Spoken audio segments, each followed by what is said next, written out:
I am on my way to meet Russ. As you can see, it is raining, and it is pretty much been raining all week, and I just about got hit by a FedEx truck. You see it just went right by. So yeah, it's raining and we've got plans to get out today. I'm not quite sure what's gonna happen or what we're gonna be able to do, but we're gonna give it the old college try. It takes me about 25 minutes to get to his place, so we've got some time, and it is supposed to move out of here, so hopefully we'll have a dig for you and we'll take you along with us.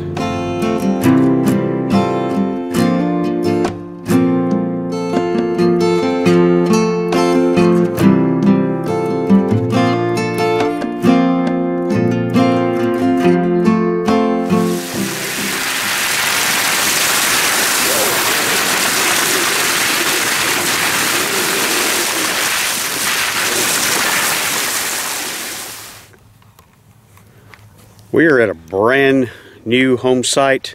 Never been here before. As a matter of fact, we didn't know that there was a home site here. We just had looked at some maps and saw an indication of a building, basically in the early 1900s. Don't know how long it's been here. Clearly a home site here. Tons of iron everywhere. Russ dug a little brass compact piece, and I've got, I'm not going to call it a good target, but it's non-ferrous. And it looks like it's a clock part, but we still haven't dated the site yet, so we're going to keep working it here for a little while and see if we can't zero in on the time period. We're still working on dating the site here. It's a nice piece of horse tack, buckle cover there. Yeah, hard to date it though.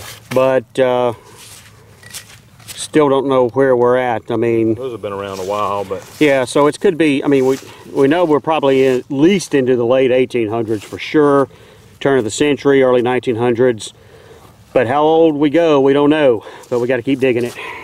Yep. Yep. So we have concluded that this is an early 1900s site, 1920s, 30s, 40s. Dug a ton of mason jar lids and, you know, compact cases and things that tell us that not quite as old what we're looking for. So we're gonna pack up for now. We'll save this for a rainy day when we want to try to come to find maybe some silver or something like that. But we're going to a site where we've dug flat buttons and some old stuff, and see if we can't get into something today. So we are back at a much older site. We've dug a lot of flat buttons. Nothing, I mean, that I would say great, like no coins, no military buttons, but we keep working on it because we keep making finds. I got a coin in the ground. It's either a copper or it's a clad quarter. It's one of the two. I was ringing up really high. I mean, we don't dig any trash here. So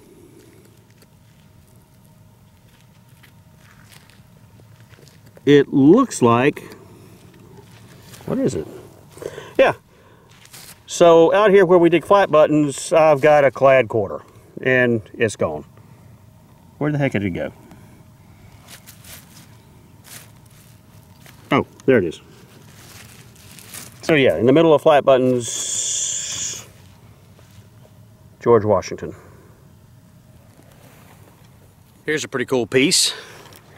Looks like it's going to be a lock keyhole cover. And that's exactly what it is. Many times these will have a mark on them that can help you actually date it. But until I can get it home and clean it up, it's going to be hard to tell here in this kind of muddy, mucky ground. Got a good target here in the ground. Think it's going to be a flat button. You see right there in the center of the screen. We'll get that twig out of the way. Right there. Yep. Looks like we still got the shank intact.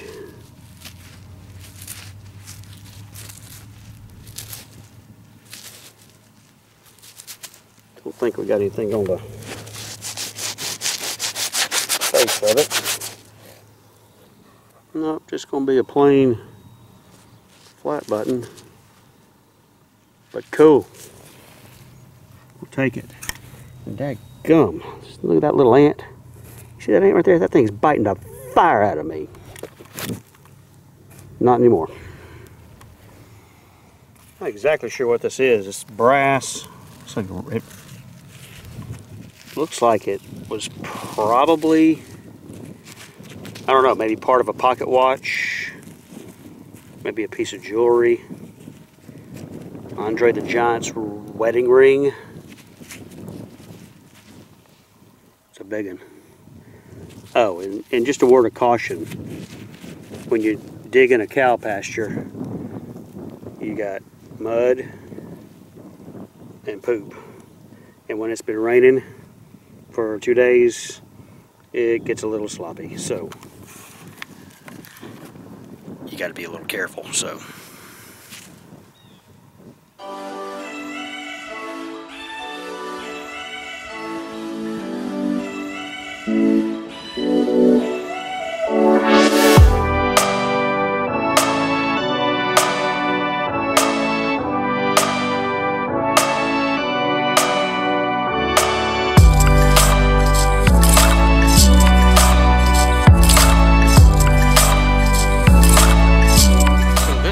Darn crazy signal.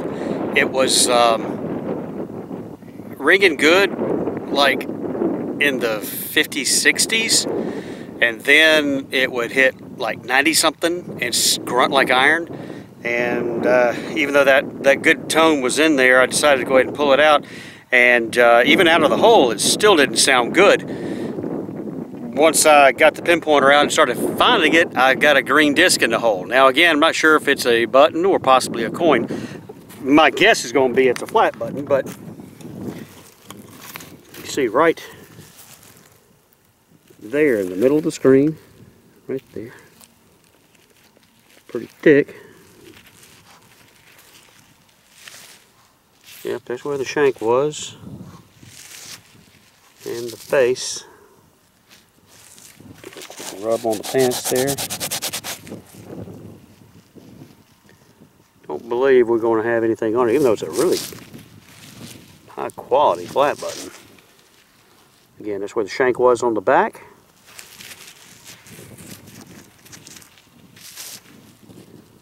Save a little more history from the site.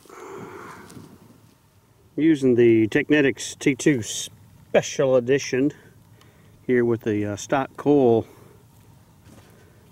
out here in this field, and it looks like I got a toe tap.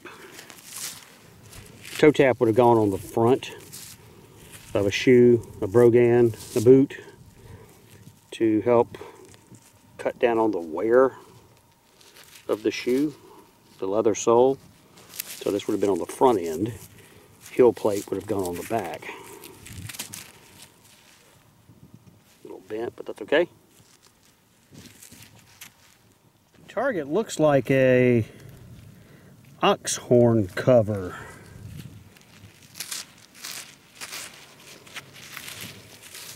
So what they would do is they would actually clip the very tips of the horns so that they wouldn't gore each other, and then they'd cap them with this brass piece, thus an ox horn cover.